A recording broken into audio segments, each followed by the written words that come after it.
Là, s'il y a un peu de pluie, peut-être ça va repartir, mais ça les morts, hein.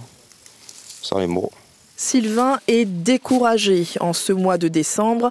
Météo France n'enregistre que 10 mm de pluie dans l'Est. La campagne sucrière 2025 s'annonce difficile. 4e semaine, on n'a pas de pluie. Et ici, le sol, c'est galets bleu.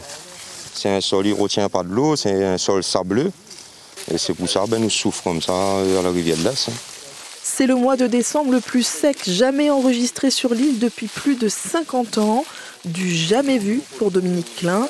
Il estime à 50% les pertes potentielles si la pluie providentielle n'arrive pas dans les prochains jours. Nous, notre inquiétude, c'est pour la campagne 2025. On a subi une mauvaise campagne et on pense que la campagne qui viendra, ça va être très compliqué à gérer. Beaucoup d'agriculteurs se retrouvent sans revenus.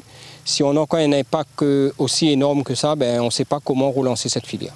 Au moins 180 agriculteurs canniers seraient directement impactés par la sécheresse dans l'Est.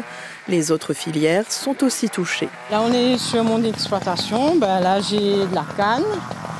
Et tout le bord de la ravine, c'est la vanille sous bois. On va aller voir. Regarde le sol, comment il est en graton. Sous bois, normalement, on n'a jamais vu ça. Nous, on fait Saint-Rose et toujours la pluie tombe le soir. Sandrine espérait récolter dans les prochains mois le fruit de son dur labeur, des gousses de vanille. Depuis mai, l'Est était déjà déficitaire en eau, en particulier dans les hauts. La ligne est en train de tuer tous mes pieds de vanille en fait. La pointe d'eau est sec à terre, le sol est comme le graton. Et donc il coupe la racine à terre. Et le temps les racines nourricières redescendent, c'est encore de l'attente et de l'attente. Selon Météo France, une pluie limitée pourrait arriver dans les prochaines semaines. Mais pour un vrai démarrage de la saison des pluies, il faudra patienter jusqu'à la mi-janvier.